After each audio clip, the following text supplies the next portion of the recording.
मैं बातचीत का शुरुआत करता हूँ। मैं धीरज चौबे,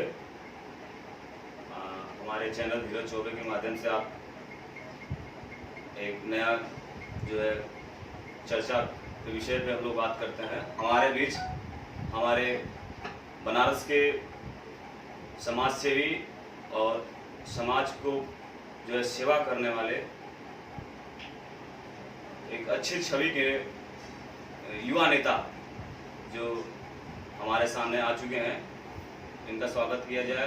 विशाल पांडे जी, मैं इनसे कुछ बातों पर चर्चा करूंगा। इनकी छवि कुछ विगत वर्षों से काफ़ी अच्छी और काफ़ी लोकप्रिय हो गई है बनारस में। इन्होंने बनारस में जो है हर क्षेत्र में अपना योगदान दे रहे हैं। अभी फ़िलहाल जो है कोरोना काल में इन्होंने काफ़ी जो है लोगों को इन्होंने सेवा दिया। कई अपार माध्यम के होने के साथ साथ इन्होंने अपनी जो है सेवा अभूतपूर्व किया।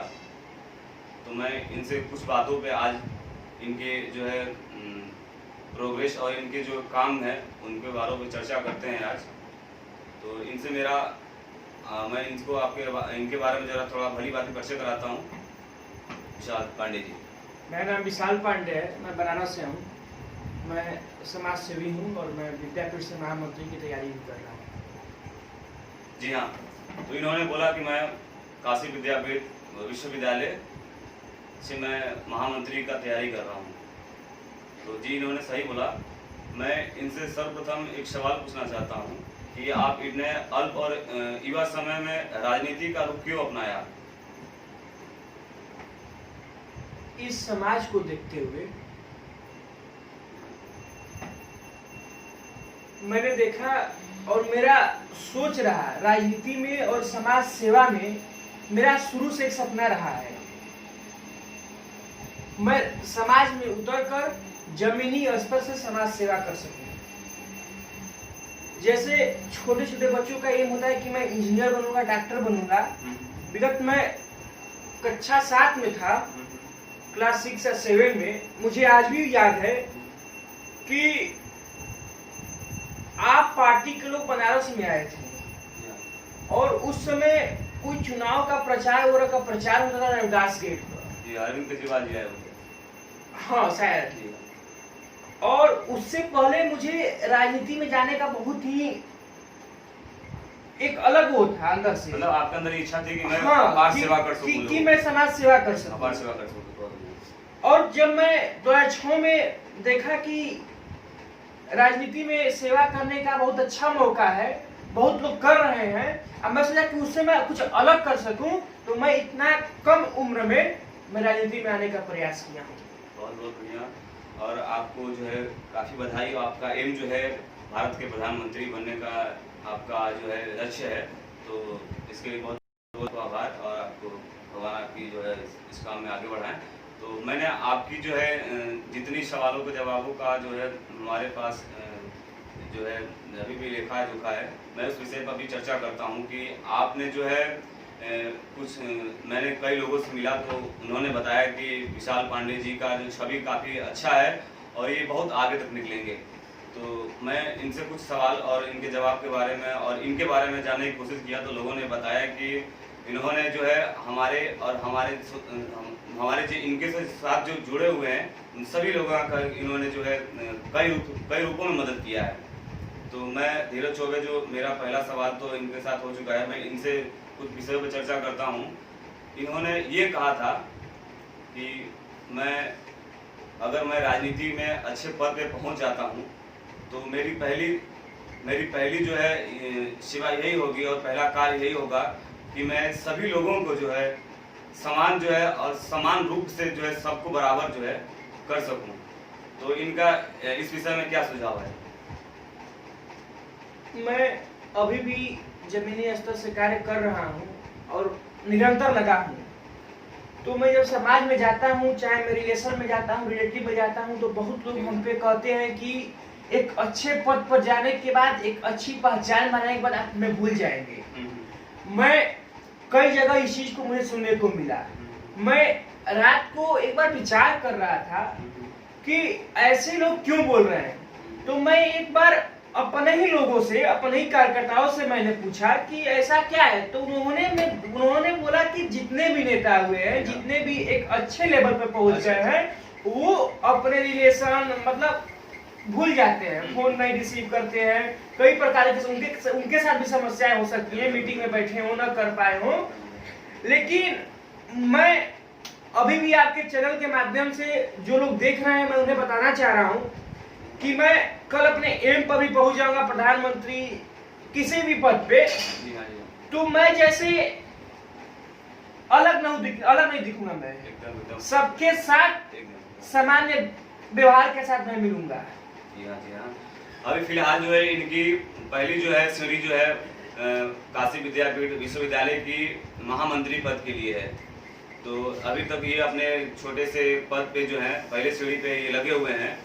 तो मैंने अभी काफ़ी कुछ दिन पहले की बात है, इन्होंने मार्च में ही 2020 में कोरोना से पहले ही इनके ऊपर एक जो है छोटे से आरोप झेलना पड़ा। तो मैं उस आरोप पे चर्चा करता हूँ कि आपने जो है आपके अंदर थोड़ी बहुत जो है किसी धर्म के लिए किसी धर्म के एक तरफा आपकी कोई सोच है कि केवल सभी धर्मों के खिलाफ सोचते हैं या किसी एक धर्म से आप जुड़े हुए? नहीं, मैं किसी एक धर्म से नहीं हूँ, मेरे लिए सब धर्म बराबर है। और मैं 3 मार्च 2020 को जो मस्जिद तोड़ने की मेरे खिलाफ जो केस हुई थी, जिसके चक्कर में मैं गिरफ्तार हुआ था, इसमें अगर आप सोच रहे हो कि मैं किसी हिंदू राष्ट्र के लिए मैं ये चीज किया था, लेकिन ऐसा कुछ नहीं था। मैंने देखा कि काशी जिस चीज के लिए प्रसिद्ध है, बाबा विश्वनाथ के लिए, उनके जस्ट बगल में ज्ञानवापी मस्जिद है। बाबा का दर्शन करने से पहले मस्जिद का दर्शन करना पड़ता है। तो उससे पहले काशी की संस्कृति को मतलब वो करने के लिए, हटाने के लिए कि बाबा का दर्शन करने से पहले मस्जिद का दर्शन करना गलत है। तो इसके आप मस्जिद के बारे में क्या सोच रहे हैं? नहीं, मस्जिद देखिए होना चाहिए, मस्जिद होना चाहिए, मस्जिद का दूसरा स्थान दे दिया जाए। जैसे काशी बाबा विश्वनाथ के लिए बहुत ही अच्छा वो है, फेमस जगह है बाबा विश्वनाथ के लिए, दूर दूर से लोग आते हैं। मत है कि मस्जिद को हटाकर कहीं और स्थापित, हाँ, मस्जिद को यहाँ से हटाकर कहीं और स्थापित की जाए। लेकिन मस्जिद के प्रति मेरी कोई गलत सोच नहीं है, मेरा कोई गलत विचार नहीं है। इस विषय में आपको जो है वाराणसी पुलिस के संज्ञान में लेते हुए आपके ऊपर आरोपित और कुछ गिरफ्तार कर लिया, क्या किया? 3 मार्च को ज्ञानवापी मस्जिद का शायद कोर्ट में सुनवाई होने वाला था। जी हाँ। उसी समय मैं अपने ट्विटर अकाउंट से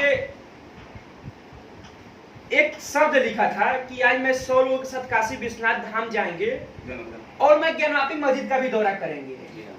और मुझे पुलिस गलत न माने कुछ होने पर, तो इसमें पुलिस संज्ञान इसलिए ले लिया कि जब मैं 100 लोगों के साथ जाऊं तो मैं वहां पर मुझे इस बात पे जरा कष्ट होती है कि इनका इंटरमीडिएट का एग्जाम था 3 मार्च को, नहीं 5 मार्च 5 मार्च को इनका एग्जाम था और 3 मार्च को इन्होंने जेल के अंदर एक समय बिताया। नहीं, मैं 4 मार्च को भी जेल में था। 4 मार्च को भी जेल। अगर कल मेरा 5 मार्च को पेपर है तो मैं 4 मार्च को मैं जिला जेल में था। तो मैं इस विषय पे जो है ये युवा नेता जो है रहते हुए इन्होंने अपनी इंटरमीडिएट को परीक्षा देखते हुए और परीक्षा होने के बावजूद भी इन्होंने ऐसा कदम उठाया, और हम ये समझ सकते हैं कि भविष्य में जो है हमारे देश के लिए ये लाभदायक और एक अच्छी छवि के नेता हो सकते हैं जिन्होंने इस तरह का काम कर रहे हैं। तो मैं इनसे मेरी पहली सवाल ये है कि अगर आप महामंत्री विद्यापीठ के अगर आप अध्यक्ष बन जाते हैं तो आप युवा के लिए अपने यूनिवर्सिटी के अंदर क्या नया नीति अपनाएंगे?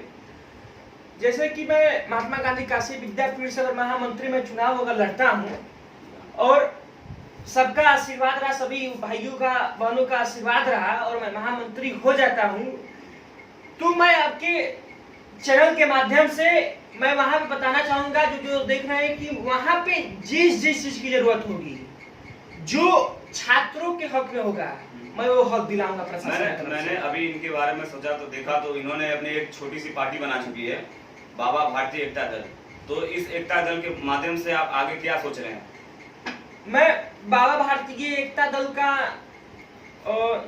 गठन 2019 में किया था और दल का गठन करने का मतलब मुख्य उद्देश्य था कि अन्याय के प्रति न्याय की आवाज उठाना, जमीनी स्तर से काम करना, समाज में बराबर सक्रियता रहना, अगर मैं कोई समाज सेवा करूं तो उसको फोटो ना खींचकर अपलोड करना सभी समाज सेवी संस्थाओं की तरफ दिखाने वाला काम मेरा संस्था नहीं करता। अच्छा, जमीनी स्तर से काम करता है। बराबर में कोरोना वैश्विक महामारी जैसी में हमारा दल बहुत ही जोरदार समर्थन के मतलब सभी लोग के समर्थन के साथ हम लोगों ने काम किया था। अभी इनकी काफी चर्चा हो रही थी, इन्होंने जेईई मेंस और नीट की एग्जामिनेशन को रोकने के लिए काफी विरोध किया था।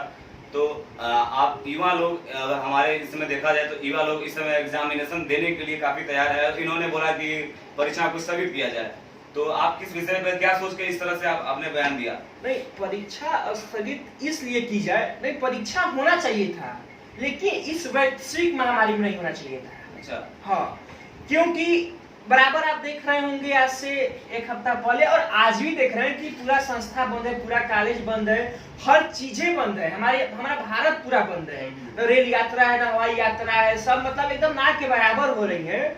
उसको देखते हुए मैं ये विरोध किया था कि इस वैश्विक महामारी में परीक्षा लेना छात्रों के लिए गलत होगा। उनके स्वास्थ्य को देखते हुए उनके जिंदगी का तो सवाल भी, इनके लिए भी तो सवाल है। जिंदगी का सवाल तो सबके लिए है। जिंदगी का सवाल 12 का पेपर होने वाला था, कई चीजें था, मतलब बहुत सारी पेपरें होनी थी, जिंदगी का सवाल था। लेकिन उससे पहले स्वास्थ्य को देखते हुए हर चीजें कदम उठानी चाहिए था। सरकार उसी चीज को देखते हुए कदम उठा रहा था। सरकार ने सोचा कि जितने भी परीक्षाएं हैं उनको फिर से प्रारंभ किया जाए कोरोना को देखते हुए, क्योंकि कोरोना का दवा जो अभी आया नहीं है और बच्चे लोगों की जो है, युवा लोगों की जो है इस समय जो है ये इन लोगों का जो शिक्षा है वो पीछे चला जाएगा। तो सरकार ने जो फैसला लिया है, तो आपका मत है कि आप इसके विरोध में आपने खड़े हुआ, बहुत बहुत सही काम किया आपने। अगर मान लीजिए अगर ये हो जाता है तो ठीक है। उस तरह से अभी तो एग्जामिनेशन सभी शुरू हो चुके हैं, इसमें हम लोग असफल रहे, लेकिन सरकार अगर सफल है परीक्षा कराने में कोई दिक्कत नहीं है। बहुत सही, आपने ये जो है इसका विरोध किया, कोई बात नहीं।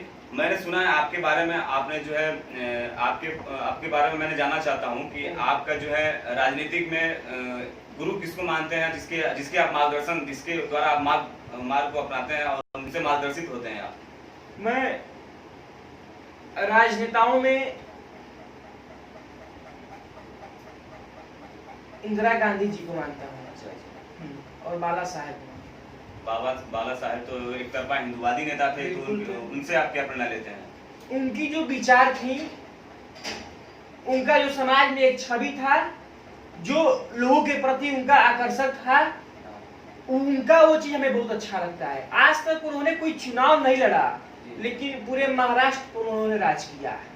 तो उनका तो मान लीजिए लक्ष्य था एक, वो राजनीति से मान लीजिए आप जिस तरह से कर रहे हैं, एक तरह से आपको राजनीति में निकलना है, राजनीति में आगे बढ़ना है, समाज सेवा करना है। बिल्कुल। और वो एक तरह से आप बता रहे हैं जिस तरह से कि वो राजनीतिक नहीं थे, वो राजनीति में मतलब वो चुनाव नहीं लड़ते थे। हाँ। तो अगर आप उनसे मार्गदर्शित हो रहे हैं, मैं उनके विचारों का समर्थन करता हूं। अच्छा, आपने बोला कि उनके विचारों का समर्थन कर रहे हैं। उनका विचार इतना अच्छा था, लोगों के प्रति इतना क्या था कि लोग उन्हें अच्छा माना और क्या किया, मैं उस चीज का समर्थन करता हूँ। मैंने आपसे ये पूछना चाहता हूँ कि आप इतने कम समय में आप जो है कारागार में आपने जीवन 2-3 दिन समय बिताया जी, तो उसके अनुभव में आप क्या बताना चाहते हैं? हमारे और भी युवा लोग हैं, युवा नेता हैं जो मैं जो जेल गया था, मैं उसको एक संघर्ष में रखा हूँ, संघर्ष यात्रा में। जेल गया तकरीबन मैं 3 रात मैं जेल में बिताया। जिला कारागार वाराणसी में मैं 3 रात बिताया था और उस जेल यात्रा में मुझे कई चीज सीखने को मिली, बहुत ही चीजें जो आगे के लिए बहुत अच्छा लगा। जाने के बाद बहुत चीजें सीखने को मिली और इसको मैं संघर्ष में रखूंगा। मेरे एक प्रश्न और होता है कि अगर भविष्य में किसी पार्टियों का अगर समर्थन देना चाहते हैं तो कौन सी पार्टियां आप चयन करेंगे? मैं इससे पहले कांग्रेस का समर्थन करता था और मैं कांग्रेस में पद पर तो नहीं था, लेकिन एक अच्छे पद का व्यक्तित्व रह चुका, जैसे कि लोग हमें बोले कि आप वार्ड अध्यक्ष वगैरह बन जाइए, लेकिन मैं मना कर दिया किसी कारणवश से। आने वाले कल में मैं इसका डिसीजन अभी नहीं ले पाऊंगा कि मुझे क्या करना है, लेकिन आने वाले समय में जब भी मैं किसी पार्टी से जुड़ूंगा तो एकदम सब चीजें होंगी। मैंने काशी के गलियों और काशी शहर में काफी चर्चा किया, तो इनका नाम काफी अच्छा और प्रसिद्धि के साथ दिया जा रहा है, लोग इन्हें जानते हैं। तो मुझे भी ऐसा लगता है कि ये अपने जो है अपनी जो सेवा और अपनी जो भावना से साथ जुड़े हुए हैं, ये काफ़ी आगे तक जाएंगे। और हमारे इस छोटे से जो है कार्यक्रम में विशाल जी का आने के लिए बहुत बहुत धन्यवाद। कार्यक्रम करते हैं।